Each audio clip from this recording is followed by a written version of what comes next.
This is a podcast by the Straits Times.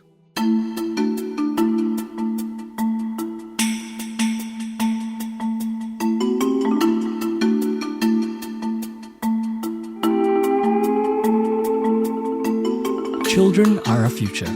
How else are we supposed to pursue constant economic growth without them? They're tomorrow's workers, caretakers, and of course, insurance policies. And if you can't tell that I'm joking by now, then maybe you need to start reflecting.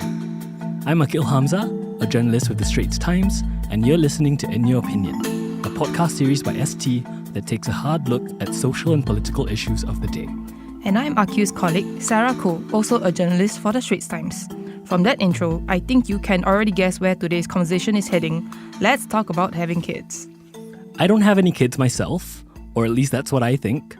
But from what I hear about people who are parents, it sounds like a nightmare.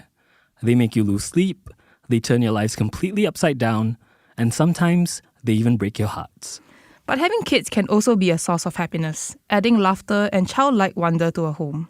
Seeing them grow into their own brings a sense of fulfilment and purpose to parents. However, there are still practical issues like cost of living to worry about. Last year, Singapore's total fertility rate hit a record low, which begs the question, is parenting increasingly a sacrifice that young people aren't willing to make? To get a sense of what Singaporeans on both sides of the field think, we have two guests with us today. First up, we have a longtime friend of mine who's got a very different life path. At 27, he's still a student, but he's already a father of a 3-year-old. Sng Shan En, welcome to the show. Hi, thanks for having me today. Yeah, and on the other hand of the spectrum, we have a 29-year-old who has known since her JC days that she absolutely doesn't want to be a mother at all. Charisse Grace Agustin, welcome to the show. Hi, hello. Thanks for having me. Nice. Okay, so let's start off with En then. What made you decide to have a kid in your early 20s? It's not the most common route. Most people our age would want to enjoy life first. So what was it that convinced you and your wife to have a kid? So my previous job, I was a regular in the Singapore Army.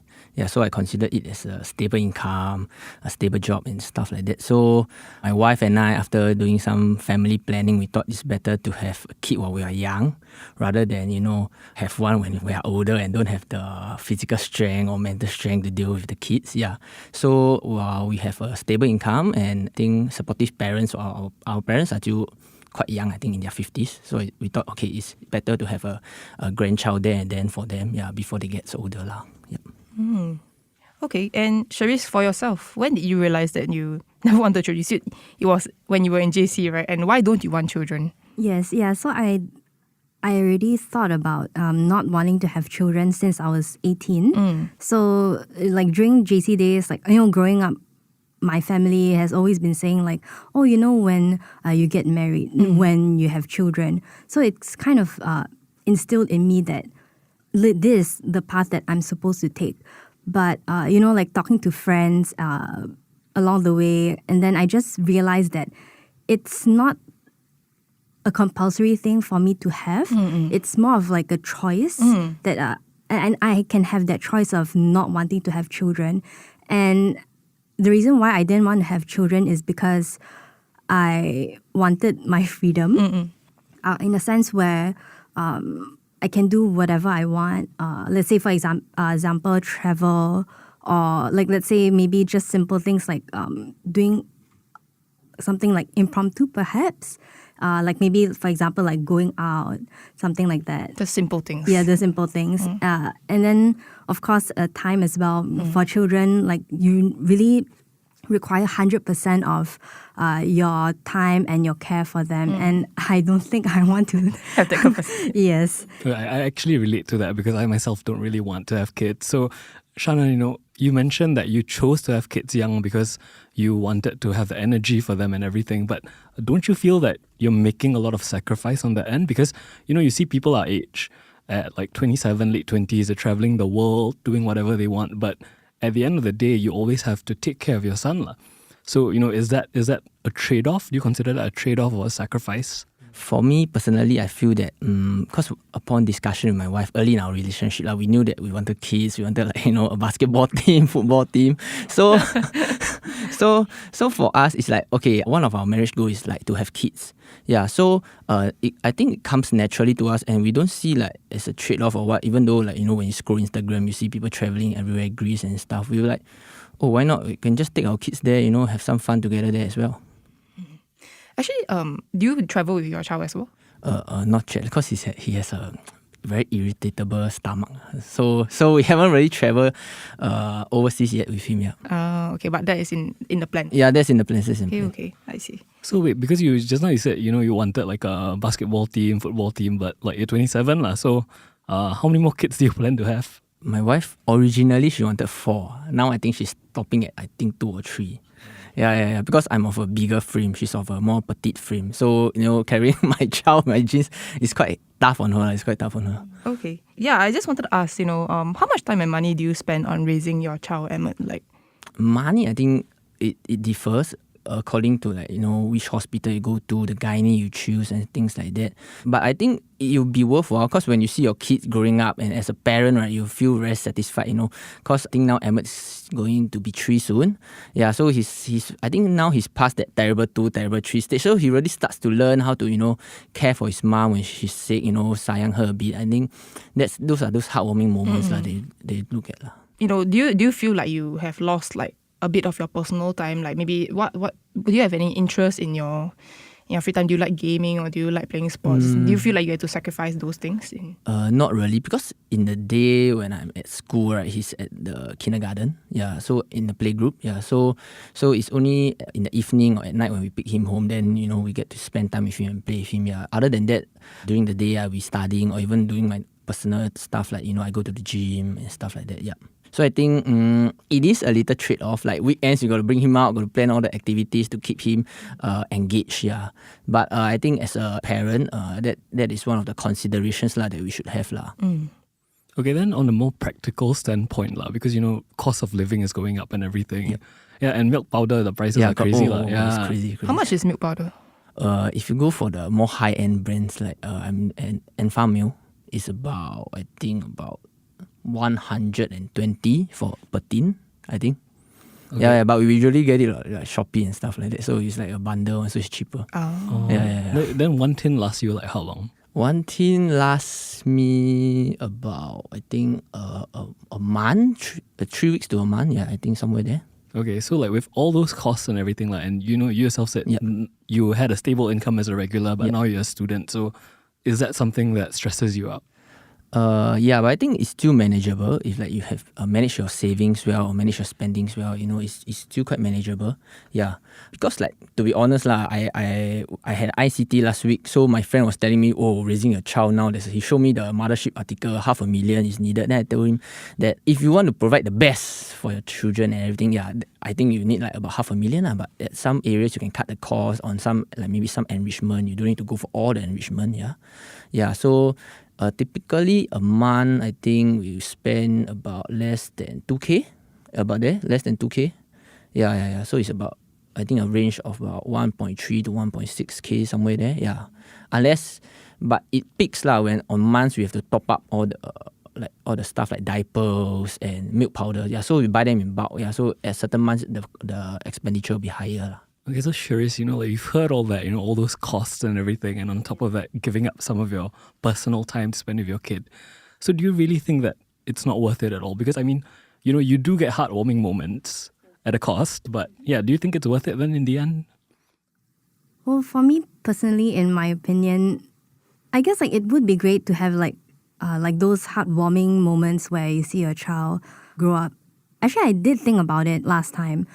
Sometimes I'll also still think about it, like, do I really want to have kids? And then it just, when I look at my previous experience, like where I, growing up, we didn't really have much back then. And now that I'm already old enough to want to spend on myself and even for my family, right? I think I don't want to like bring up like an additional person in the family or like additional spending in that sense. And like for heartwarming moments, I believe that I can have that with like my friends and family instead, like the current ones. Yeah, so But it would be it's nice. Like let's say, because I also do have friends who have children as well. Seeing them grow up, it's also really. I would say it's really exciting also because you see their growth. I see my friends like nurture my like their children. So for me, I enjoy that for them, but I don't see that for myself. Yeah. Can I ask, like, do you ever get comments like, oh, if you don't have children now, you're gonna regret it in the future, like, when you're old and alone or something like that, right? You're single yourself, right? Yes. But I'm assuming you are you looking for a relationship, or are you okay with being single? Currently, I'm single, but I do go on dates as well. But for me, like, if I'm looking for that special someone, that person also needs to have the same like lifestyle as I do. Because last time when I had my previous relationship, we also broke it off because of different ideas. Like he wanted children, I did not want children. So then we go back to that part about, comments like, like, because I know whenever like my friends or myself say like, oh, maybe I don't want to have children in the future, then your parents will just be like, what if you're old and alone and nobody takes care of you? Oh, yes. What if you die alone? That kind of thing. So what do you say to that? Well, I usually say, well, I mean, like let's say, for example, if I grow old and I like die alone or something like that, I feel that there's nothing wrong with that. I find comfort in solace and I also find comfort in, like, let's say, for example, if I'm really old and then I go to like an old folks home, and then, I mean, like, I can just like make friends or something like that. Like I go to like a retirement home and then just be in the same community like as those who are almost the same age as I am. I don't see the need to have someone to take care of me. And I feel that this is one thing that I tell my parents is that I don't want to have children just for them to take care of me. So, I mean, like, those are one of their concerns as well. But I did tell them that. And yeah, like they said, well, okay, I mean, that's kind of true because they themselves, they don't want my brother and I to take care of them also. Yeah, so, but for me, yeah, I just usually tell them that I'm so sorry to have disappointed you, but it is really my decision. Actually, at first, they were very disappointed, but I think they saw how adamant I was in not wanting to have kids. So they didn't, I guess I would say like they gave up on like pestering me. Yeah, understood. Yeah, but I could tell that they still cannot accept it. So, Charisse mentioned about how she doesn't want children to have the expectation forced on them. Like, oh, you have to take care of your parents, be a good kid.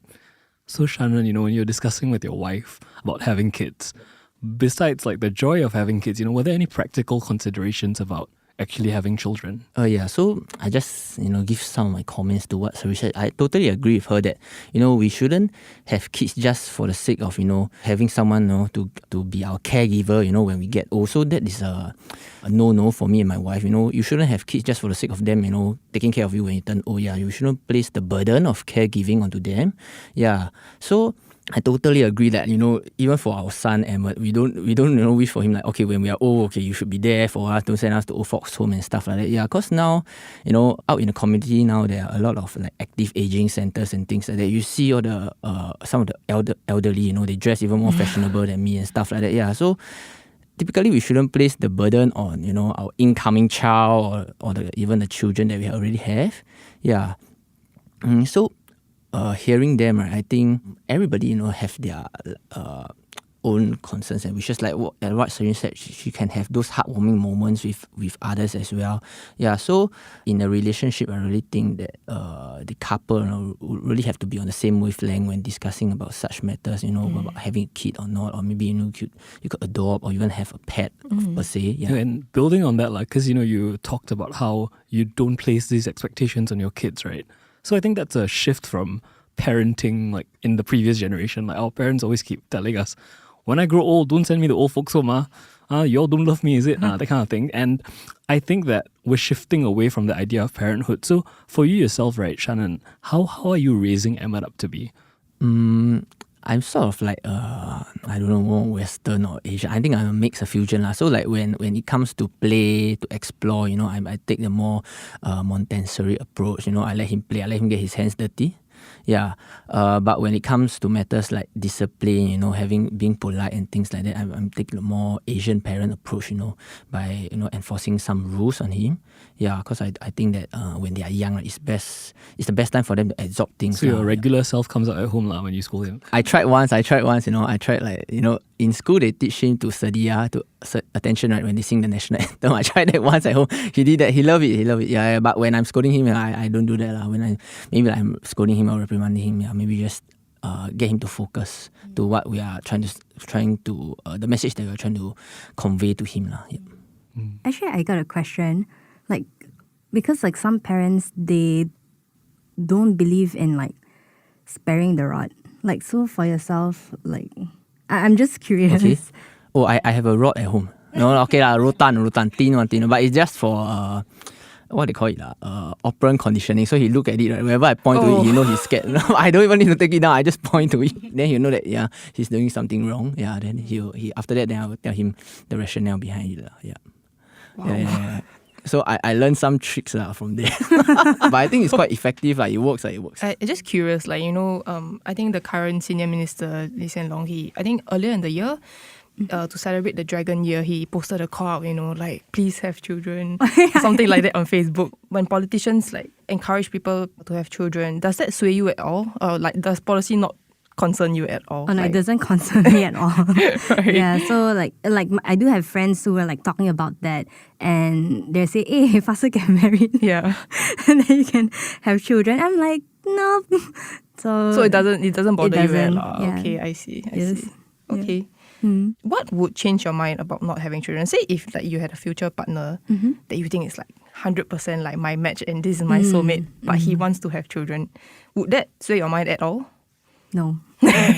Yeah, because I guess what happened in the past, I thought that person was perfect for me. We were a great match. Chemistry was there, but I think at the end of the day, I don't want to deprive them of not having children, and it's not gonna be fair for me also because especially I think for women, because we are expected to have the what do you call that, body clock.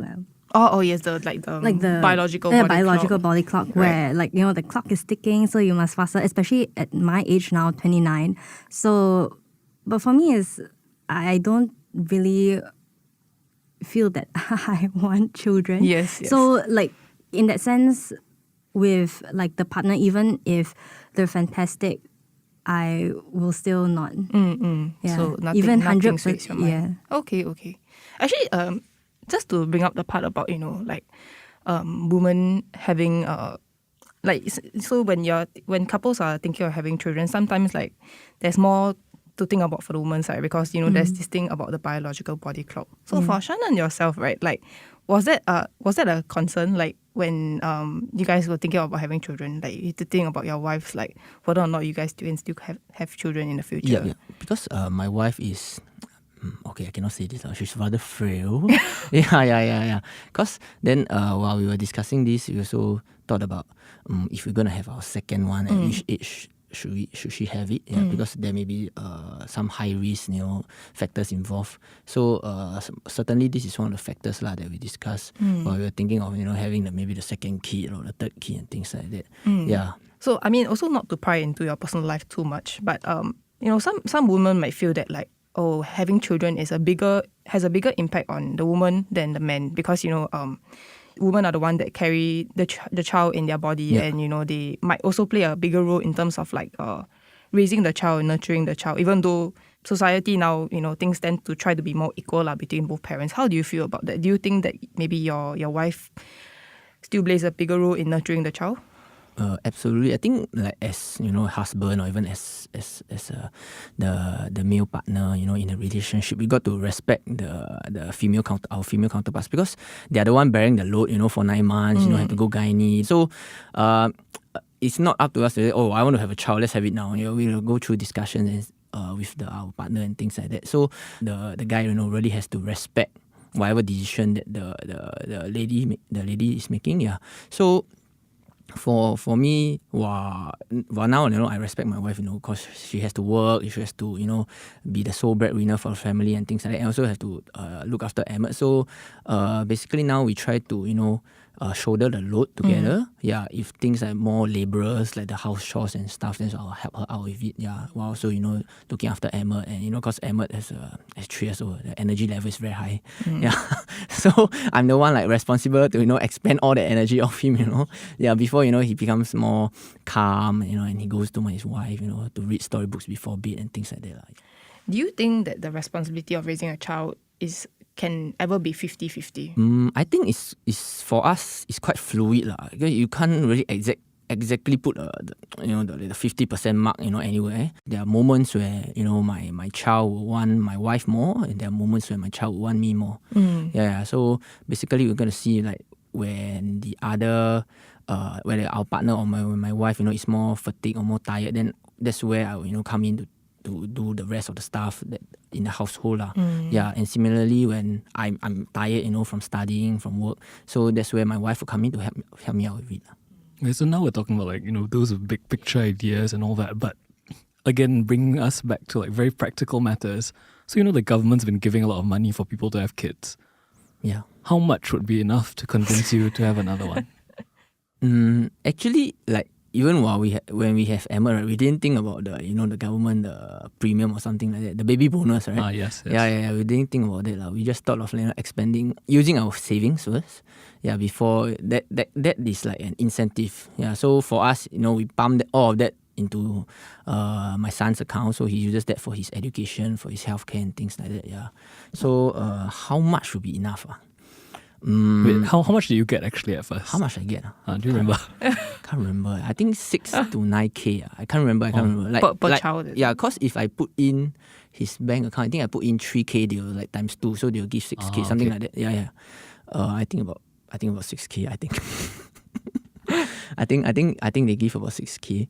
Yeah, so for me, I think below 10K is enough just for him to get to, let's say, primary or secondary school, with your own savings and your salary, it should complement the baby bonus. But I think, let's say, for me now, because my wife is the sole breadwinner, so 10K is about there for me. Yeah, and I think my wife earns below 4.5K, about there. Yeah, so I think it's still adequately enough, unless you want to go a private kindergarten and things like that. Yeah.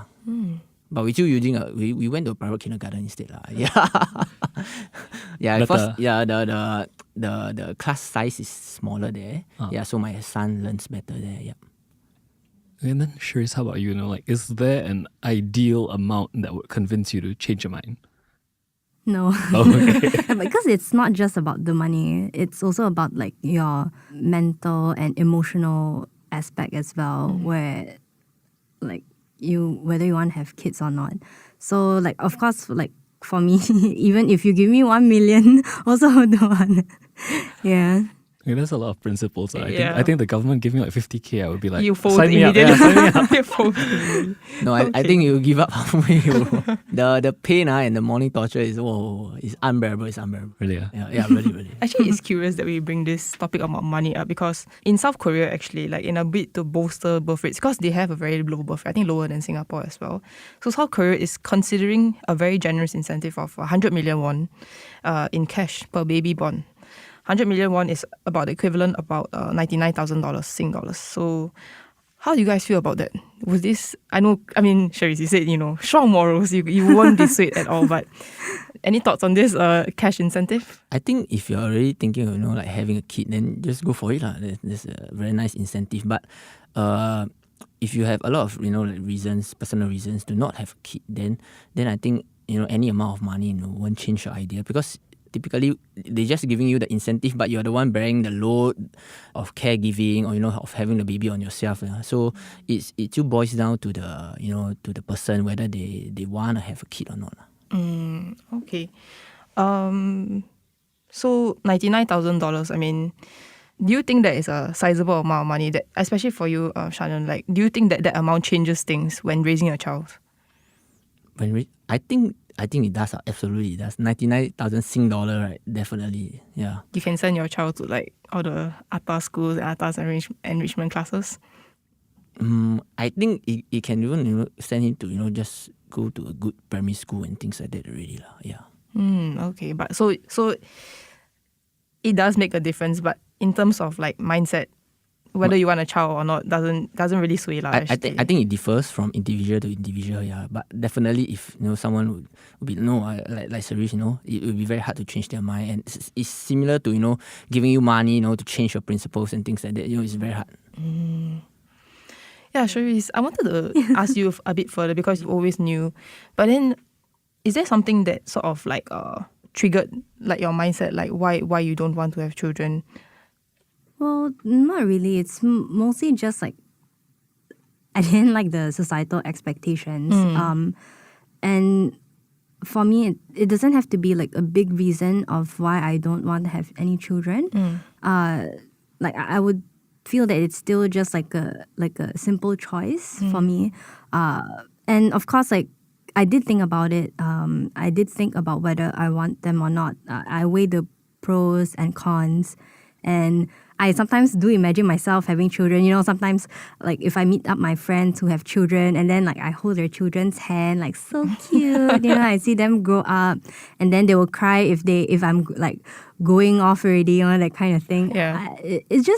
They're just so cute, but I cannot imagine myself like having them. And it would be nice. Like I think for me, it's like it would just be like a really nice thought of me having children, but like not putting it into actuality. Yeah. Okay. Yeah. And for Shan En yourself, right? You mentioned you and your wife always knew that you guys both want to have children, but do you guys ever like think about why is it that you guys actually want to have children, but never to ask people who want children why you guys want to have children?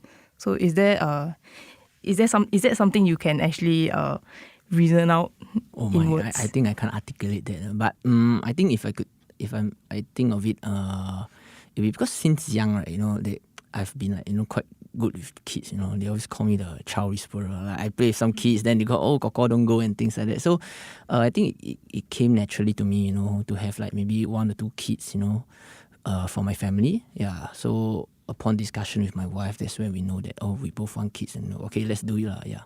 But if there's really like a real reason as to why I really want kids, I can't think of any. Yeah. But I think it comes naturally lah. Yeah.